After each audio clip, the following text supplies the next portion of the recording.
Hello, my name is Karen, and I'm a 58-year-old woman. My husband passed away about 7 years ago, but I still work. I have 3 children. 3 live in different states across the country, each with their own families. I'm very lucky to have such a big family. One of my children, Zachary, still lives in our hometown. He met his wife, Sarah, at the local community college.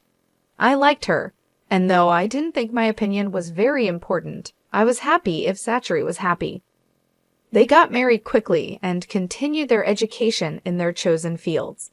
After getting good jobs and saving some money, they decided to have a child. I was thrilled to have another grandchild to spoil, but Sarah was particular about when I could visit and for how long. This was understandable in William's first year, but it seemed strange even when he was 6. However, I accepted it because every family is different. Before I knew it, 14 years had passed, and because I wasn't allowed much time with William, we didn't form a strong bond. We both loved books, so I always brought him some when I visited. One day, while I was at work, William called me, which was unusual since we rarely talked outside of family gatherings. I tried to connect with him as I had with my other grandchildren, but he always seemed distant. "Grandma, are you free to talk?" "Yes, honey, anytime for you." "Is everything okay?" "No, why are you crying? Did you get hurt? Is there anyone at home who can help you?" "Mom and Dad are here, but do you need me to call them for you?"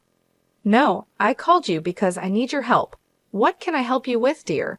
"I need you to save me, Grandma." "William, what do you mean?" "Don't laugh. I'm sorry, Grandma." "That wasn't what I was expecting to say. I'm not joking. If you can't help me, I'll find another way."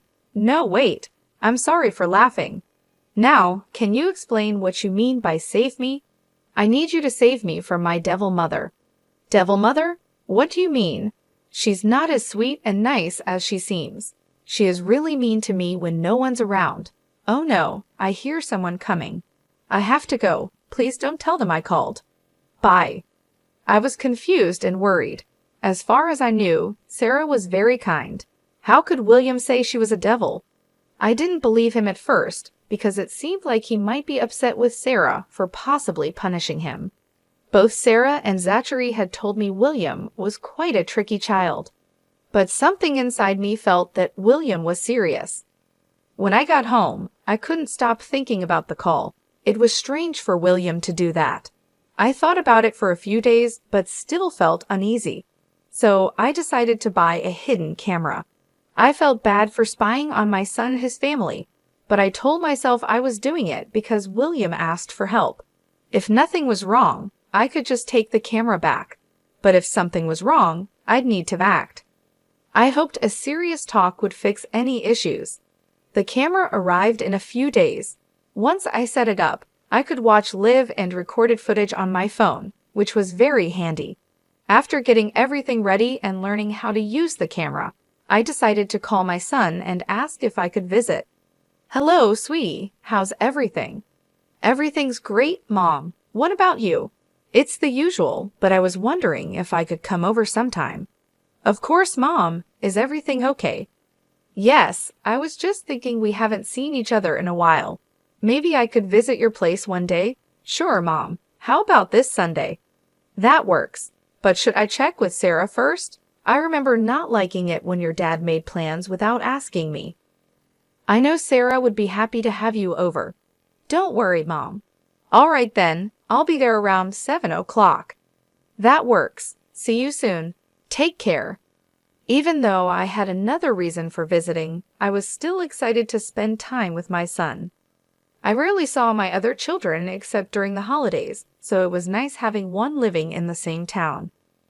The weekend came quickly. I got ready early, went to the grocery store, and picked up a nice bottle of wine and some books for William since he loved reading. When I arrived, they all welcomed me warmly.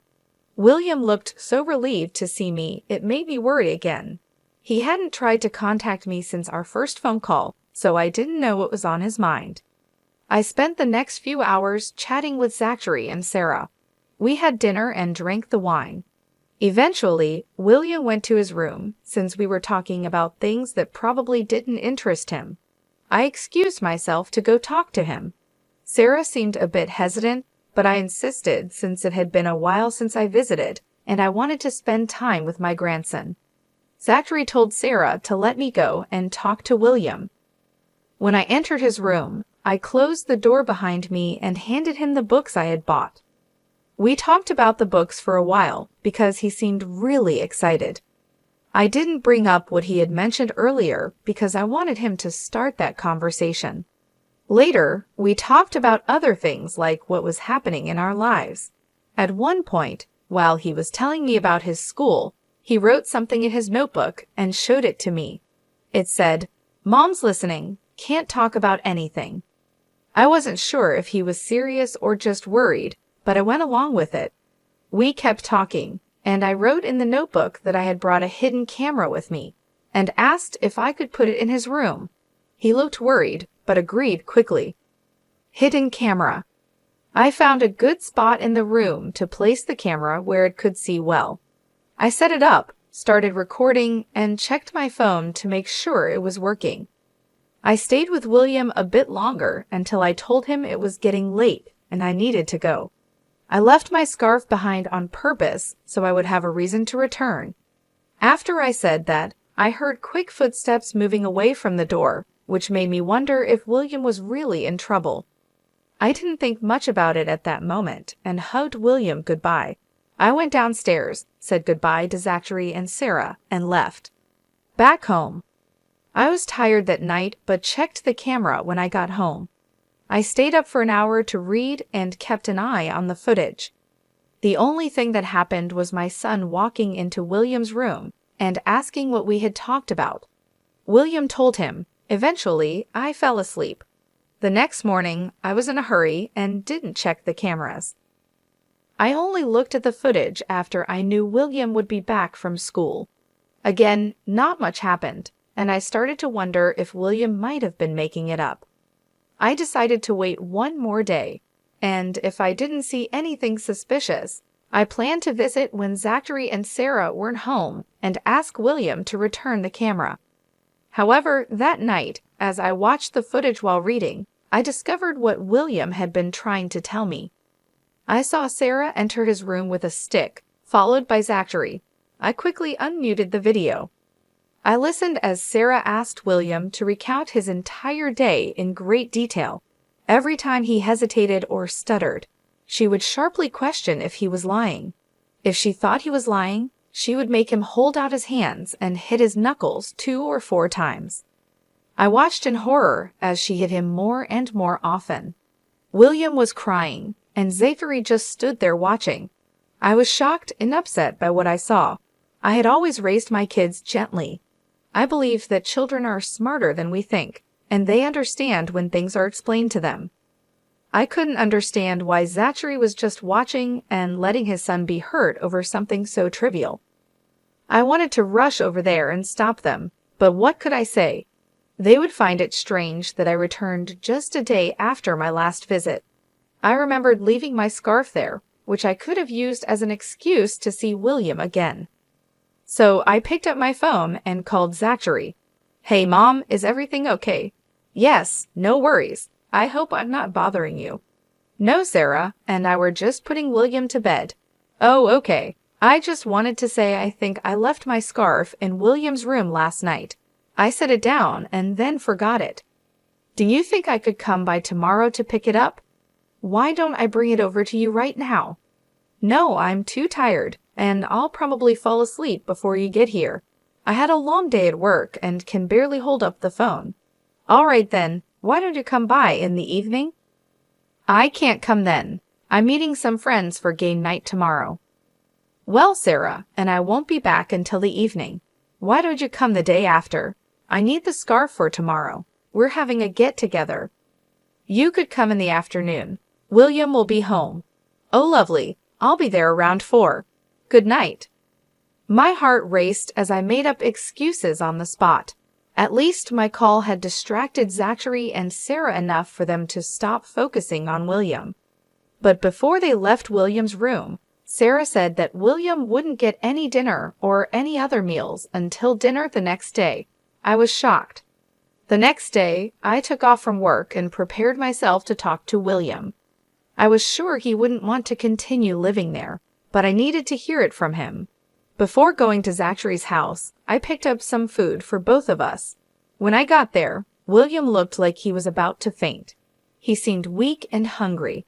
Sarah really had not let him eat.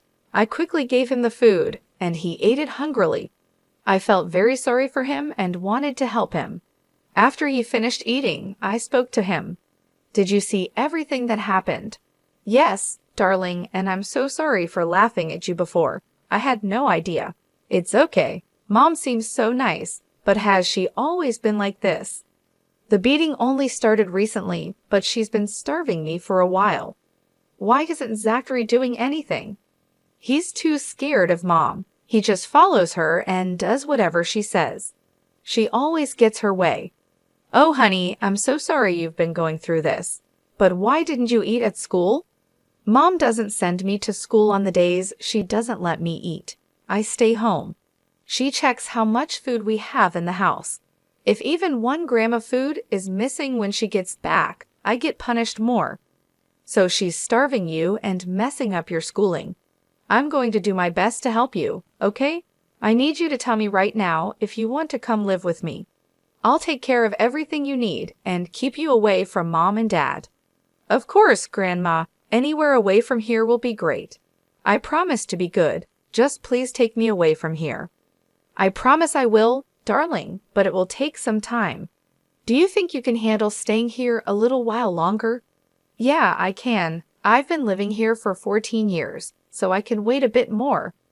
I carefully removed all the wrappers and made sure there was no trace of food. I didn't want Sarah to make things worse for William. I helped William clean up any crumbs and double-checked to make sure we left the place just as it had been. I went back home and called Zachary to let him know I had gotten my scarf back and thanked him for being cooperative. Next, I contacted a friend who works in family law. I explained my situation, and he said that fighting for custody of William would be hard and long. He also told me that even if I got custody, it might be temporary, and Sarah could change her behavior and regain custody. I knew going to court might not work in my favor with the little evidence I had, but I did have one plan. I could use the evidence to get her to make me William's legal guardian. Sarah works as a counselor at a middle school, and I was sure she wouldn't want her abusing her child to become known and risk her job and future opportunities. I kept a close watch on the footage over the next few days as I gathered all my evidence and prepared the paperwork for a transfer of guardianship. I waited until the weekend to visit Zachary's unannounced. When Zachary opened the door, he looked surprised. "Mom, what are you doing here? I need to talk to you and Sarah." I don't think now's a good time." "Why? What's going on?" "Just family stuff."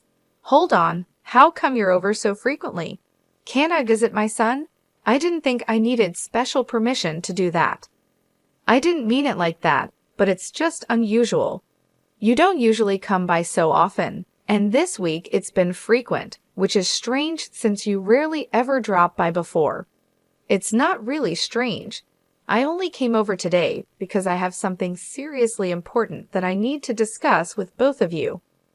"What's that sound?" I had my suspicions about Sarah's behavior towards William because of how evasive Zachary had been acting. But when I suddenly heard what sounded like loud crying coming from William's room, I knew I had to act.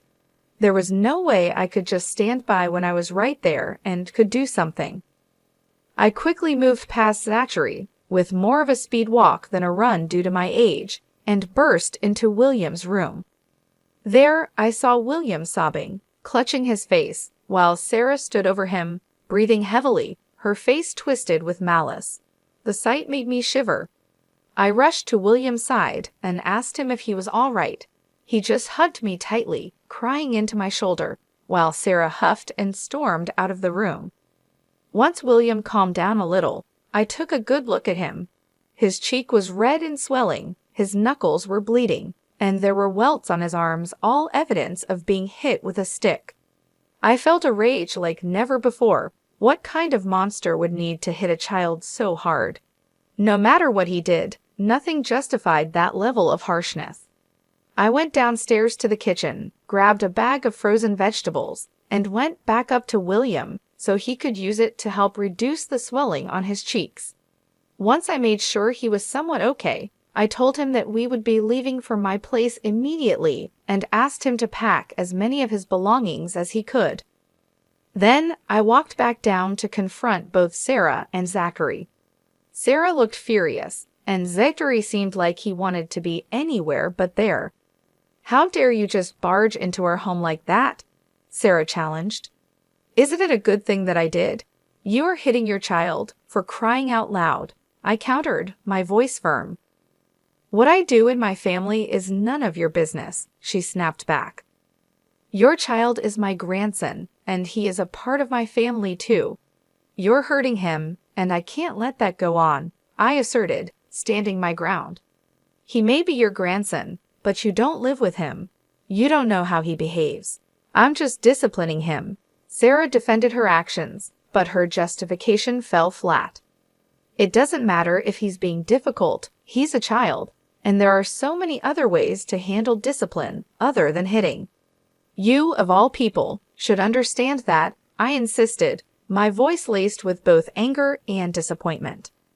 "I don't believe in any of that gentle parenting stuff. Leave me and my family alone, got it? I'm afraid I can't do that." "What do you mean?" I handed Sarah the papers she needed to sign to transfer guardianship rights to me. Both she and Zachary stared at the paper for a long time before looking up at me, confused. I explained that they both needed to sign the papers, or I would show the proof I had of them hitting William.